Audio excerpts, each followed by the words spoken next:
All right. I came across an archived article, themudflats.net. It's high drama at militia sentencing. Looks like it's the sentencing of Lonnie Vernon. It's posted by Jenny Devon on Monday, January the 7th, 2013.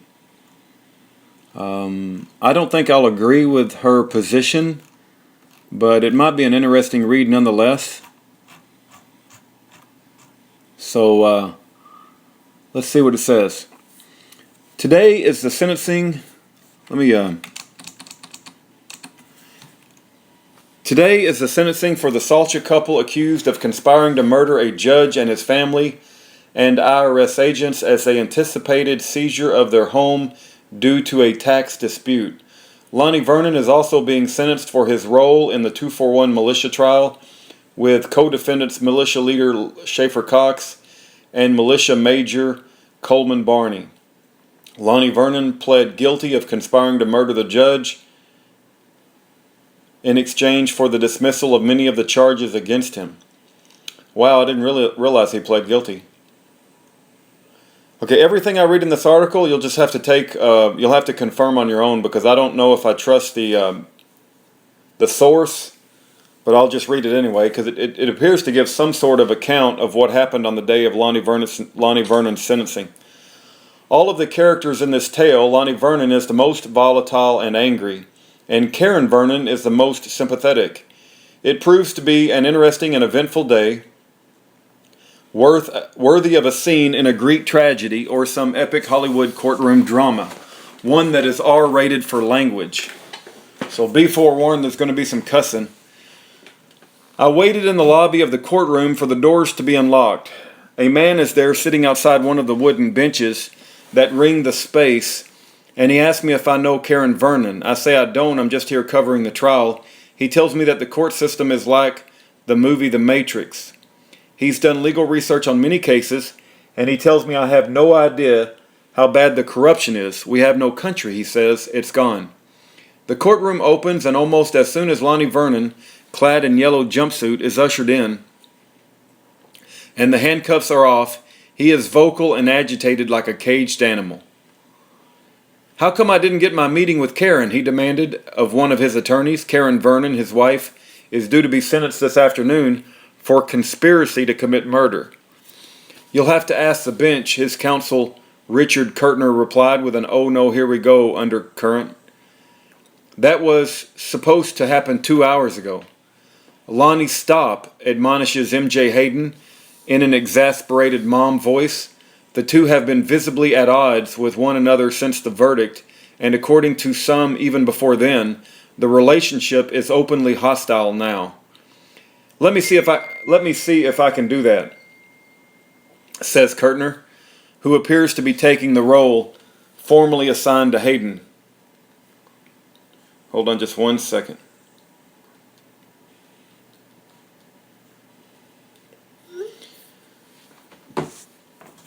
Where was I? Okay. Let me see if I can do that, says Kurtner, who appears to be taking the role formerly assigned to Hayden. Vernon continues berating him for several minutes. I want people to hear this. These people need to know.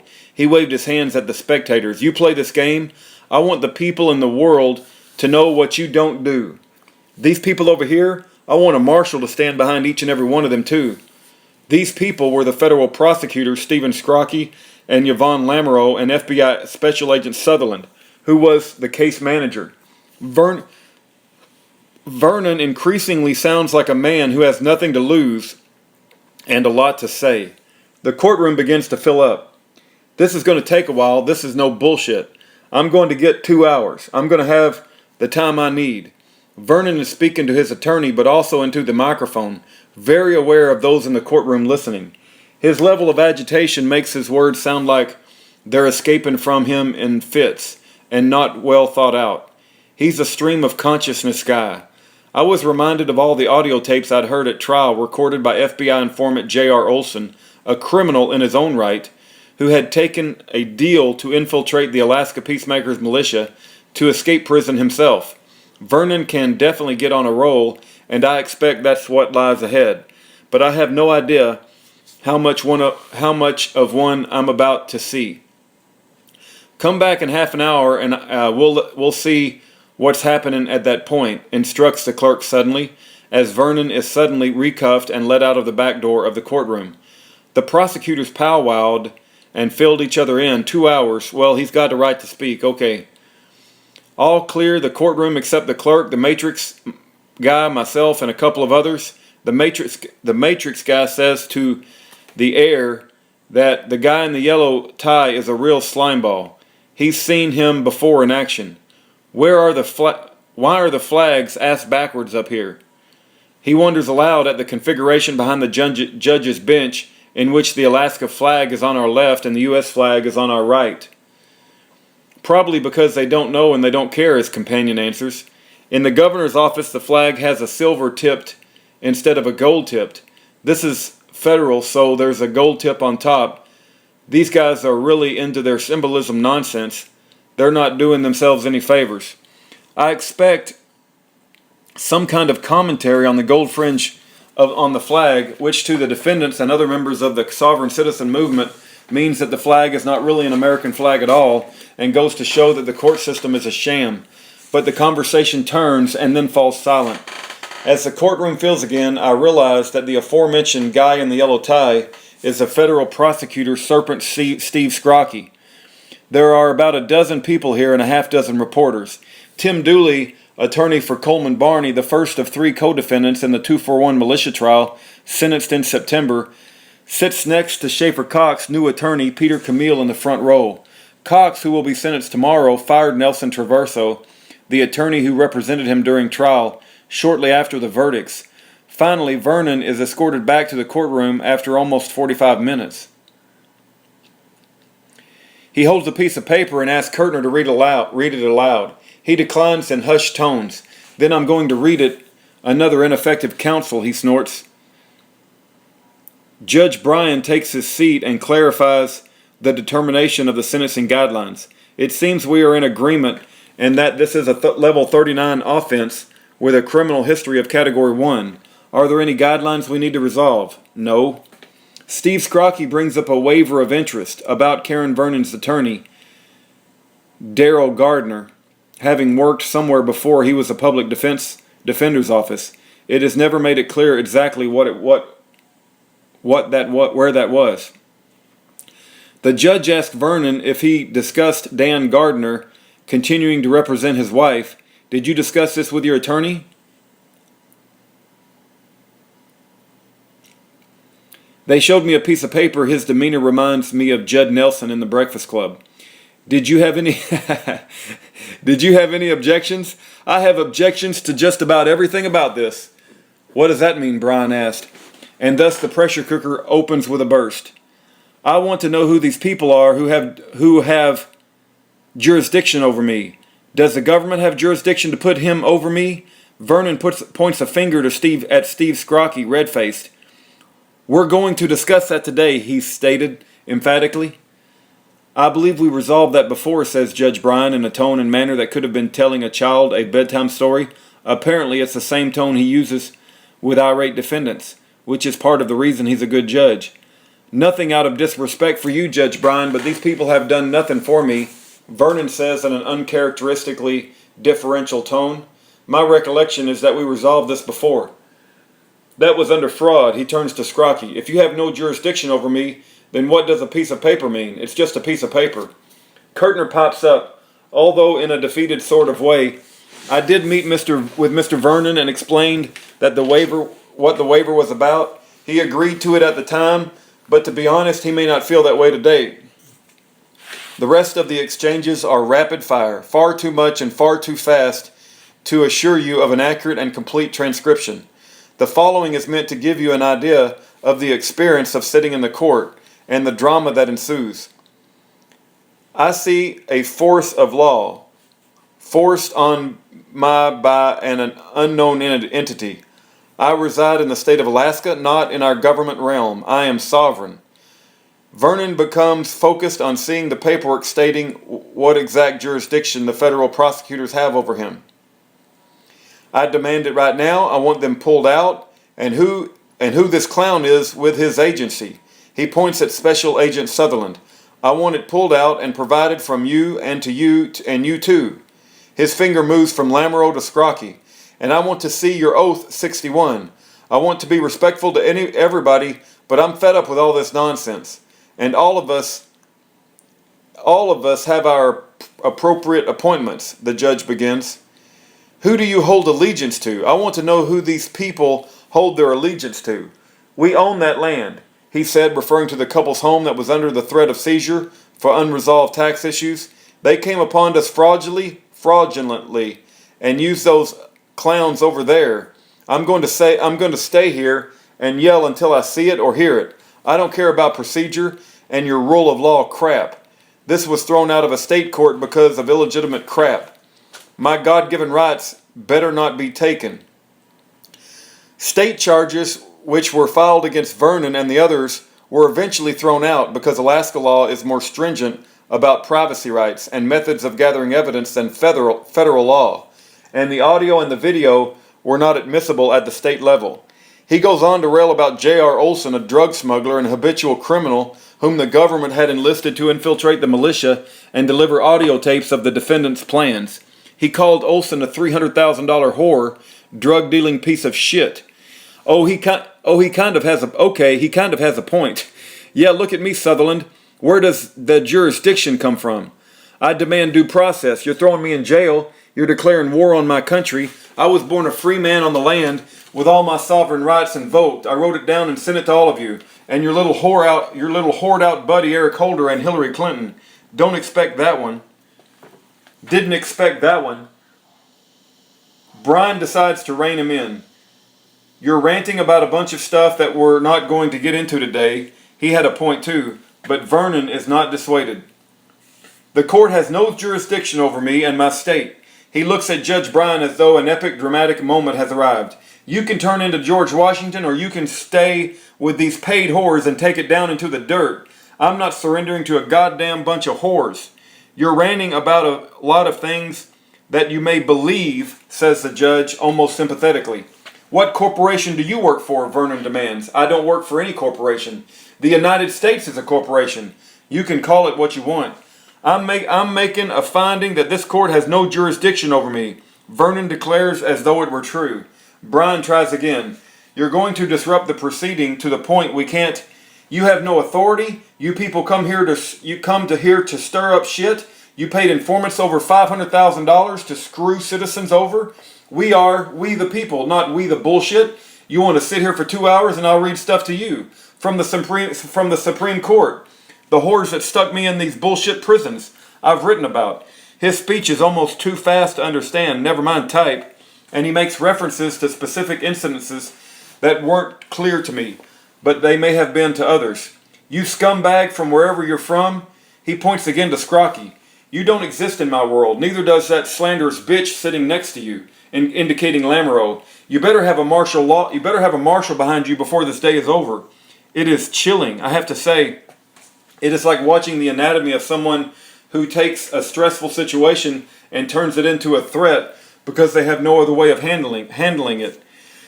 Clearly, he cannot do anything to the prosecutors, but the threat is there nonetheless.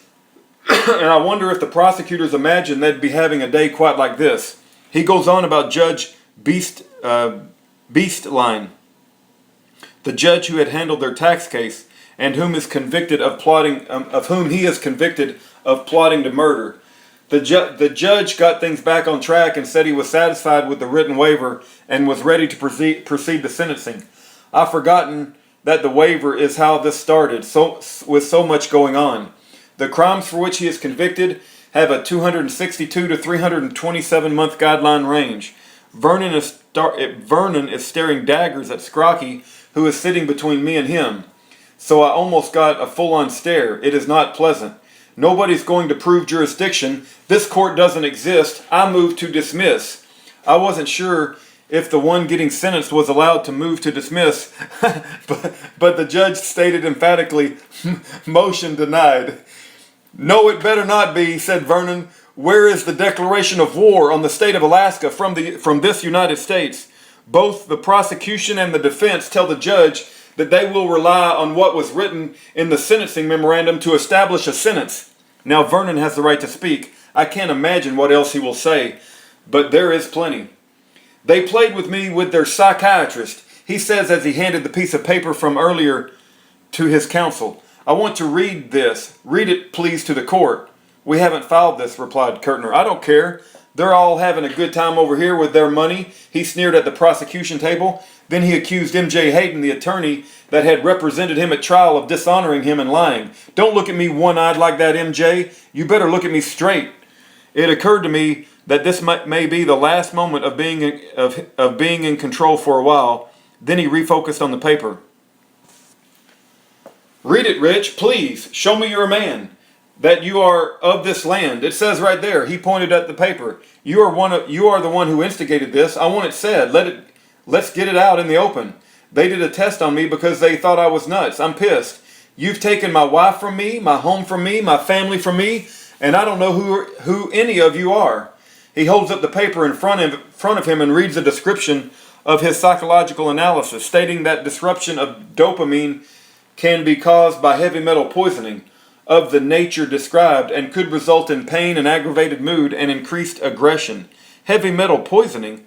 I learned later that Vernon had suffered from heavy metal poisoning, which was not covered by Alaska's workers' compensation laws. He had apparently suffered from this for a period of time, which was not specified, but which I would assume had coincided with the time periods of the events.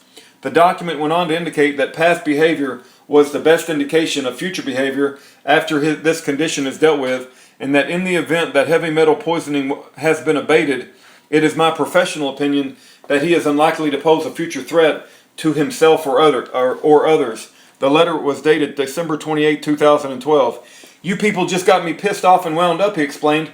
I've been with my wife for 34 years. You scripted up a story for Schaefer Cox. You're part of it, Lamoureux. You popped some slanderous thing about my wife. You are not on my good list, lady. All you prosecutors are what you are. I'm not going to say the name because it's vile and foul. You are no part of my country. You're whoring out whatever they tell you. I'm not done. You can look at me, yeah, I claim my sovereign rights. It's done. I've been treated as a political prisoner. Is that what I am? Why am I being treated like that? You come upon me with force of law and deception and fraud. I saw this scripted up thing about the Vernons. You know who did that? This little son of a bitch Sutherland scripted up a story. That's their little drama. He goes on to talk about a piece of evidence that he disputed in the form of 2 pieces of wire with a tape and a clothespin. That crap came from Far North Tactical and Aaron Bennett. But did they bring it up? Hell no. They used it against me as another piece of fucking evidence. He pointed at the prosecutors. You belong in the shitholes I've been in for the last 20 months with the doors welded up. The Beastline character has no jurisdiction over the last 4 years. Not once did they prove jurisdiction. I have evidence. They destroyed it. You're a bunch of perverts. He went on, describing a cedar chest that belonged to his wife that the couple had in their bedroom. The chest was searched by the FBI when they raided the house. You and your pervert faggot buddies, you put fuck magazines in the chest and had 3 generations of heirlooms in it. This was the most upset he'd been so far. Red-faced, he pointed at Sutherland. Get him the hell out. I don't want to look at him. You don't have to look at him, said Brian, utterly calm. My wife didn't do nothing to no one, neither did I. This Beastline character has been doing this in Fairbanks since his judgeship. He rubber stamps shit, and it means nothing. And all of a sudden they come up with piles of paper against Lonnie and Karen Vernon. They want to put people in jail. Those fast and furious little bastards like Eric Holder. Not an Eric Holder fan.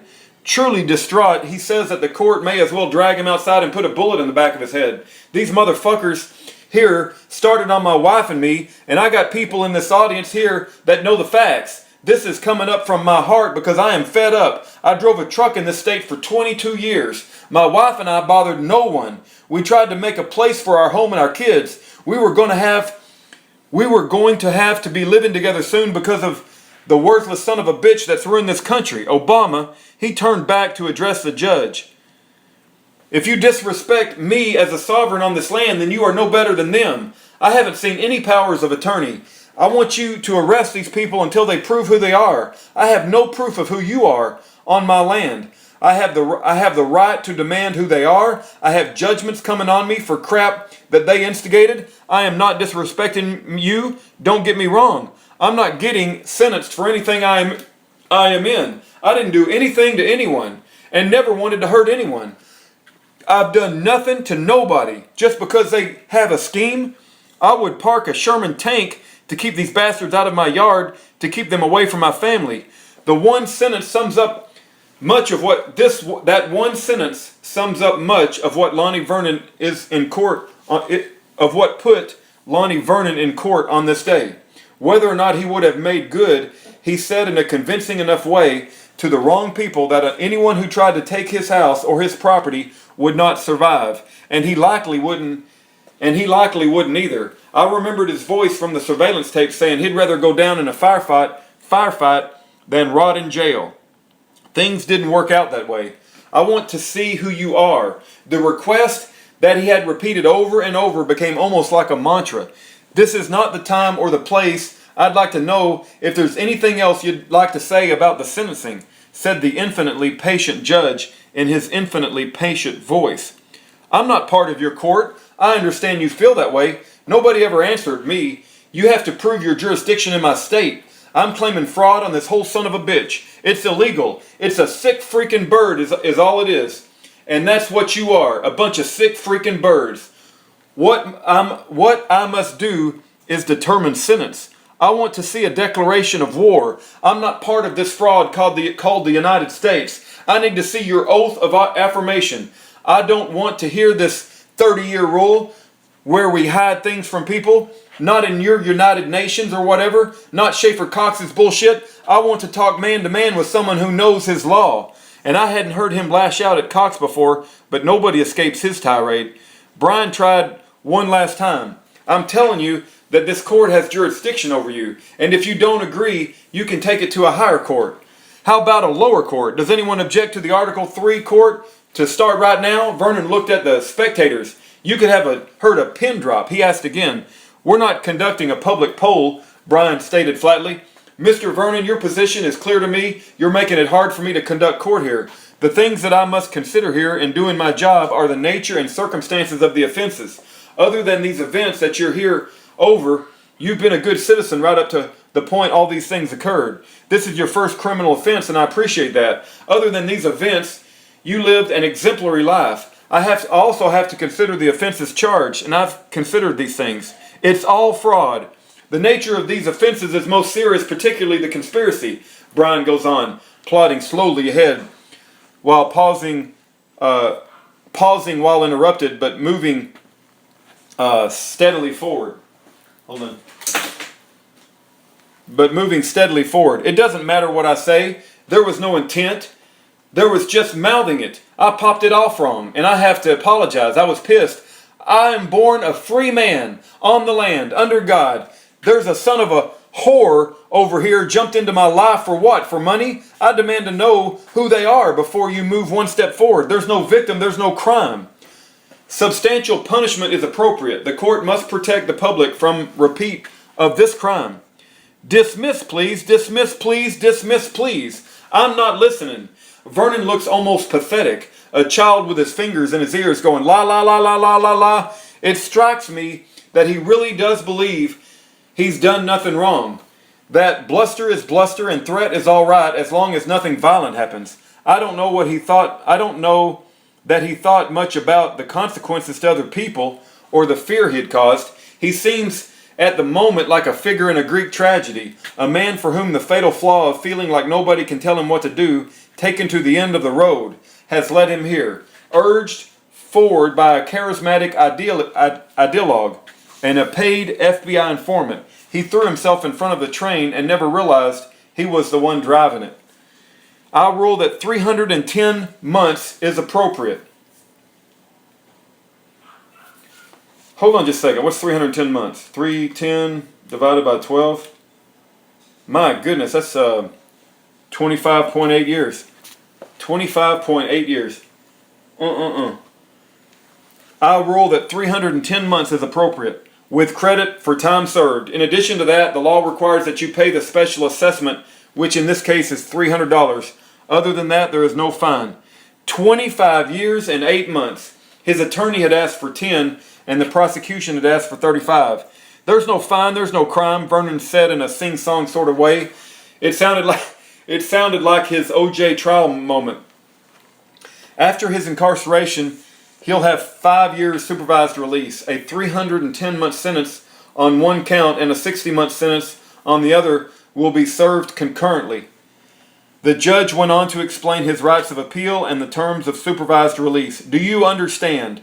I understand it's a goddamn lie, and all of you are not my country. You are from somewhere else. I'm sorry your life has come to this, and I'm sorry. Vernon interrupted. I'm sorry people like you run this country, like this son of a whore like this. Pointed at Sutherland. People come here to get away from pieces of shit. You have no jurisdiction in my state, you pieces of dog shit. I hope you do easy time, said Brian kindly. You're part of them, so I have to disrespect you on that. It seems like up to this point he really had tried to be deferential to the judge, reserving his contempt for the federal prosecutors and the FBI. I don't disrespect you, and I'm sorry your life has come to this. And with that, the remaining counts were dismissed in accordance with his plea deal, and the handcuffs zipped, and Lonnie Vernon was let out. It takes a few minutes to recover from what just transpired. Lunch is eaten. The next section is Karen Vernon is sentenced. Oh my goodness. Next is sentencing of Karen Vernon, and when I tell you that you could not have had a more completely opposite sentencing hearing, I really mean it. Karen Vernon, as I've said before, reminds me of the librarian that does reading time with kids, or a nice old lady who works in a yarn store, or the awesome grandma who bakes snickerdoodles when you come over because she knows they're your favorite. Okay, yes, she hawked jewelry to buy grenades, but to say that seems violently out of character is an understatement. The whole crew is back. Judge Bryan says he's read everything in regard to sentencing and reviewed the plea agreement and the events of the trial. Miss Vernon, have you had the opportunity to read the report and pre-sentencing memo? A tiny, slow, sad voice answers, yes, Your Honor, yes, we discussed it. The maximum sentence under the guideline is 235 months. The issue is raised again regarding a job Mr. Gardner, Karen Vernon's attorney, had since he first got involved with Public Defender's Office. The question was whether you objected to him in continuing to represent you in the matter. Do you have any problem? No, I don't. You discussed with him his employment and are satisfied that's not a conflict? I hope it isn't, and I assume so. That would be all right. She looks meek and sad. Gardner says he sees no conflict. The judge notes objections in the addendum to presenting report and that several things were or will be stricken, including an inference that Vernon offered up the cabin. Yvonne Lamoureux, daughter of Bilal, presents the opinion of the prosecution and starts with the reliance on a psychologist's report, which concludes that she poses no risk of violence to the community. She states that the psychologist did not have factual evidence about the case that was relevant and did not know what Vernon had admitted. The statement should have been taken into account in determining if she poses a danger to the community. Her own statements demonstrates that serious nature of offense. Statements about killing federal officials. We need to cure the lead deficiency of judges. We need to cure the lead deficiency of judges. A reference to goodbye letters to family and friends found in the Vernon's truck. Examining grenades on March 10th. These will do the job, referring to the grenades. These were not reviewed by the psychologist. Her actions demonstrate the seriousness of the offense, a plan in the works. There was a map to the Beastie Line residence with the route highlighted. She had given the informant a post-it note with information, talked about how they would murder family members. There were plans in the works that were interrupted when they were arrested. The prosecution concedes. She worked hard. She was a good member of society. Since she was incarcerated, she's been a contributing member of the prison society. Lamoureux goes on to say that taking all that into consideration warrants a sentence of at least 188 months, given her history and her age. Vernon's attorney, Darrell Gardner, is next and references numerous letters of support for her. Brian says he's read them, including material from the prison. Gardner clarifies that it was not reflected in the written report, but he had summarized things for the psychologist. He knew what she was charged with and general facts of the case. This report is important, he goes on. Look at her as an individual. 5 decades of lack of criminal history, and the letters also indicate the current case does appear to be a significant exception to her usual way of functioning. Her problems, the report said, were in part functions of the dynamics of a long-term relationship with Lonnie Vernon. It's clear from the evidence that she was not a willing participant and was assisting her husband to acquire grenades. He urges the court to look at the dynamic. She's been married to Lonnie Vernon for 30 years. He talks about couples who are very different from one another. You marry a personality but end up living with a character. He asks the court to imagine what living with Lonnie Vernon must have been like for 30 years. She maintained that relationship, loved and devoted to him. When you have a strong personality like Mr. Vernon, you join them or leave them. She went along to the point where she willfully participated in making these plans. In her mind, she never thought it would actually happen. Lonnie Vernon had lots of weapons, a machine gun, as lots of people in Fairbanks and the country do. Would she have gone through with it or been involved at all except for Mr. Vernon? That is the question. Given her age and psychological assessment, a sentence substantially below the low end of the guideline is appropriate. She would have the opportunity to live the latter part of her life without being in custody. Gardner recommends 5 years and cites her support within the community and the fact that she could live with her sister. He mentions that Coleman Barney, one of the defendants in the militia trial sentenced by Bryan, had only received 5 years. Is that true? He mentions that Coleman Barney, one of the defendants in the militia sentenced by Bryan, had only received 5 years. He was not convicted of conspiracy, but she admitted responsibility. So in his mind, the sentence should be similar. It goes a long way of showing her acknowledgement that this was a serious error. The chances of anything like this happening in the future are practically non-existent. Now it is Karen Vernon's opportunity to address the court. Bryan asked if she had something to say. I wrote me some notes because it was easier. She practically whispers. I would like to offer a sincere apology to this court, and she falters and begins trying to stifle a cry. Anyone who may have felt my words or actions were meant to cause harm to anyone, it is clearly a struggle for her to get it out. I also apologize to my family and friends for the shame. She has to stop to keep from sobbing and embarrassment this has caused. And I mean that, sir, I truly do. Judge Bryan looks like he believes that, and I think everyone in the court does. Where is your mind regarding this whole income tax issue regarding Judge Beesline? Bryan asked her. It's out of his hands. They sent it to another judge. It went to the Ninth Circuit. I'm doing it the lawful way like I've been doing all along. It's up to them. I'm trying to do everything the lawful way. Bryan looks at her, head in hand. Like the rest of us, appears to be struggling with the schism between Vernon's demeanor and her husband's, between who she appears to be and what she has actually done. You can't escape responsibility because it may have been your husband's idea. Why didn't you say no up front? I did say no, and no, and no, and no, over and over. Don't say things. I can't answer, man. Don't say things that are threatening, that someone else will think is threatening. I said no to the grenades. We can't afford them. We don't need them. She pauses for a moment in anguish, weighing the question and composing herself. And I just finally gave in. And when I'm with him, sometimes my mouth overruns my thought process. That happens with a lot of people, or maybe it doesn't. I didn't want him to feel the guy was offering him work, and I didn't want to stand in the way and cause him to say, you lost me that job. Who was going to give him work? Asked Bryan. J.R. Olson. Her voice gets dark as she spoke the name of the FBI informant her husband had just called a $300,000 whore drug-dealing piece of shit. The job was in logging. It was something we'd done before, and he was tickled to death to be out in the woods even for a few months. Your husband remains very angry. How do you feel about this court system and this whole thing? I know I made a mistake in who I associated with, not my husband. No, I love him. I don't agree with what he says and the way he says it, but I still try to get along, and I know there's corruptness in the court. Anyone who tries to deny it is blind. There's corruptness in everything. I try to do things in a way that's lawful, and I think the way some of this was done is wrong, but that's my personal opinion. It's something I can just make a change, and it is not something I can just make a change and do anything about. I think I still have the right to disagree with how some of the things are done.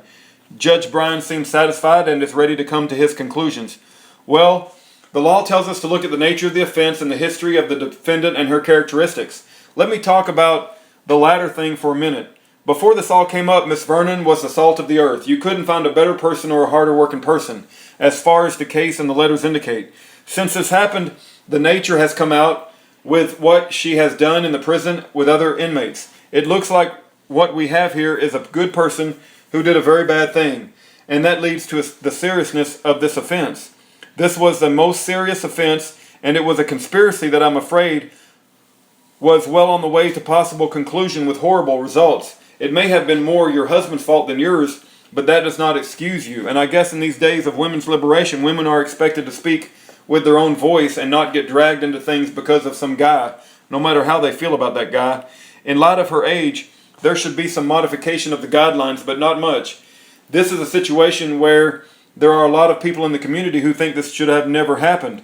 That is, the prosecution never have happened.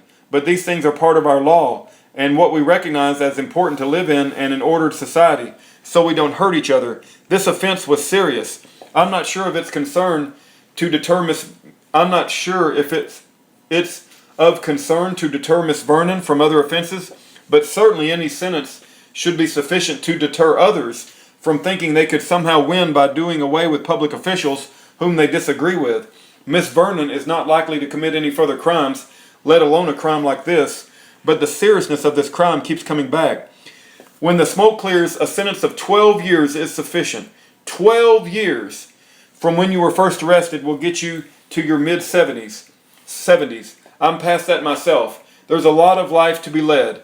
Even after such a lengthy sentence, I think it's appropriate for the seriousness, but also considering all the other things in your life you've done so well. It's 12 years from when I was first arrested, Vernon asked quietly, but with composure. 10 less good time. I think you'll be able to use your prison service to be of service to others. We had Mr. Vernon in court this morning. He was very angry, and I guess you understand that. I told him that I was sorry that his life had come to this, and I'm sorry your life has come to this. I hope you do easy time and that you continue to serve the other women in the prison system. You're looking at a long, hard time ahead, but it's not the end, and it's something you can live through and come through the other side and be a better person that you were doing this period than you were doing during this period of time. Everyone stands as the judge leaves the courtroom, and Vernon looks up at her attorney with big eyes, gives his hand a squeeze, and I could see her lips moving a thank you. It was a day of extreme personality, but both Vernons marched forward into whatever the rest of their lives hold. They strike me each as people with a fatal flaw. His, a stubborn, you can't tell me what to do streak, with a dash of heavy metals, and hers being a compliant small fish, trying to keep her life peaceful at the expense of good sense, and getting caught in a net larger than anything she could have imagined. Militia founder Schaefer Cox will face sentencing for conspiracy to commit murder and a host of weapons charges tomorrow. Okay, this is going to be my personal comment after reading this. For Agent Rick Sutherland, Miss Yvonne Lamoureux, and Serpent Steve Scrocky, and Judge Robert Bryan, I consider you foreign invaders. I literally think what you did to Lonnie and Karen Vernon and Schaefer Cox and Coleman Barney, I think you're absolutely wicked, and I believe that God's justice will come on your sorry asses, and you will receive proper payback for what you did to those innocent people. This is Global Tellway. Your call may be monitored or recorded.